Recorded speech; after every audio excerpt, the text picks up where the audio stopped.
السلام علیکم جی۔ آج ہم بات کریں گے کہ دوائی ہمارے پر اثر کیوں نہیں کرتی، یا دوائی جس طرح جو اثر ہم سے چاہ رہے ہوتے ہیں، جیسے دوائی پہلے اثر کر رہی ہوتی ہے وہ ویسا اثر کچھ عرصے بعد کیوں نہیں کرتی۔ تو اس میں دو تین چیزوں کو پہلے دیکھنا ہوگا کہ اینٹی بائیوٹک ریزسٹنس کیا ہے، ڈیپینڈنس کیا ہے، اور سیلف میڈیکیشن کیا ہے۔ تو اینٹی بائیوٹک ریزسٹنس یہ چیز ہے کہ مثال کے طور پر آپ نے کوئی دوائی کھائی کسی بیکٹیریا کے لیے، کسی بیکٹیریل انفیکشن کے لیے، کہ اس دوائی کھانے سے یہ بیکٹیریا مر جائے گا۔ اب آپ نے وہ دوائی کھائی، اس سے وہ بیکٹیریا مر گئے، لیکن اگر آپ وہی دوائی بار بار کھاتے رہیں گے تو وہ بیکٹیریا بھی اپنا حفاظتی انتظامات مضبوط کر لیں گے، اپنا ڈیفنس سسٹم مضبوط کر لیں گے، اور وہ اس دوائی کے لحاظ سے اپنی سٹرکچر میں یا اپنی جینز میں کچھ تبدیلی کر لیں گے، جس سے وہ دوائی ان پر کم اثر کرے گی یا شاید اثر کرنا ہی چھوڑ جائے۔ تو جب ہم کوئی بھی اینٹی بائیوٹک یا کوئی دوائی اس طرح بار بار کھاتے ہیں تو وہ آہستہ آہستہ اپنے ٹارگٹ پہ اثر کرنا کم کر دیتی ہے۔ اسی طرح مثال کے طور پر بلڈ پریشر کی دوائیاں ہیں، یہ ویسے اینٹی بائیوٹک ریزسٹنس پہ بات نہیں آتی، لیکن یہ ہے کہ بلڈ پریشر کی دوائی ہے یا نفسیاتی امراض کی دوائیاں ہیں۔ اب بلڈ پریشر کی آپ نے دوائی کھائی، اس نے آپ کا بلڈ پریشر پہلے 180 سے 140 پہ لے آئی وہ بلڈ پریشر فار ایگزامپل، لیکن اب آپ نے اس کو آپ کھاتے رہے تو آہستہ آہستہ وہ آپ کا بلڈ پریشر اتنا کم نہیں کرے گی جتنا وہ پہلے کم کر رہی تھی۔ کیونکہ دوائیوں کی ڈپینڈنس بھی پیدا ہو جاتی ہے، یعنی کہ ایک دوائی آپ کا جسم اس دوائی کو یوز ٹو ہو جاتا ہے، اور آپ کے جسم کو اپنا ایک خاص ایکشن کرنے کے لیے اسی دوائی کی یا اسی ڈرگ کی زیادہ اماؤنٹ چاہیے ہوتی ہے۔ تو اسی طرح نفسیاتی امراض ہیں کہ آپ کو پہلے کسی ایک دوائی سے اگر آپ کو جلدی سکون مل جاتا تھا یا نیند آ جاتی تھی یا آپ کی کنڈیشن بہتر ہو جاتی تھی، لیکن آہستہ آہستہ آپ کو اس کی ڈوز بڑھانی پڑے گی۔ تو اس میں ایسا تو ہوتا ہے، اور اس میں کوئی شک نہیں کہ دوائیوں کے ساتھ یہ فنومنا ہے، لیکن یہ ہے کہ اس چیز سے ایوائڈ یا اس چیز کو کم کیسے کیا جا سکتا ہے، وہ یہ کہ ہم لوگ سیلف میڈیکیشن سے پرہیز کریں۔ ہم لوگ کیا کرتے ہیں کہ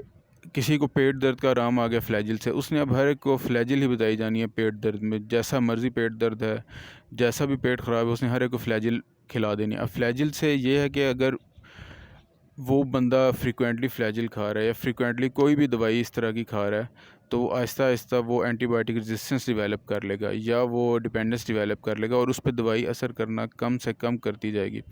پھر اس طرح یہ چیز کمیونٹی میں کس طرح پھیلتی ہے کہ مثال کے طور پہ ایک بندے سے دوسرے بندے میں وہ بیکٹیریا چلے گئے جو اس دوائی سے ریزسٹنس ہو چکے ہیں، کیونکہ اس بندے نے اتنی دوائیاں کھائی ہیں کہ اب وہ بیکٹیریا اپنی شکل، اپنا سٹرکچر، اپنا ڈیفنس سسٹم مضبوط کر چکے ہیں، اور وہی اس بندے سے وہ بیکٹیریا کسی دوسرے بندے میں منتقل ہوا، اس نے اس بندے کو بیماری کروائی۔ تو اب وہ بندہ بھی جس نے کبھی دوائیاں ابیوز نہیں کیا میڈیکیشن کا، یا اس نے دوائیاں بہت زیادہ نہیں کھائیں خود سے، لیکن اس کے اندر وہ بیکٹیریا آ گیا جو کہ بہت مضبوط ہے، تو وہ بھی اینٹی بائیوٹک ریزسٹنس کا شکار ہو گیا۔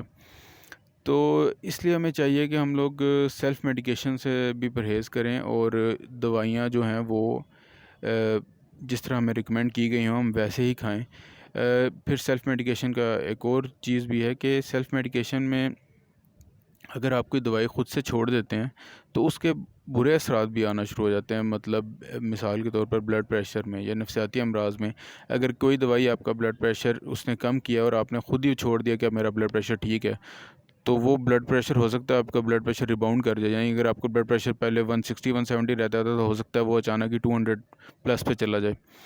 تو ان چیزوں کو دیکھنے کی ضرورت ہے کہ سیلف میڈیکیشن سے پرہیز کرنی چاہیے، اور جیسے آپ کو دوائیاں ریکمینڈ کی گئی ہوں آپ کو ویسے ہی کھانی چاہیے، اور دوائیوں کو دیسی نسخوں کی طرح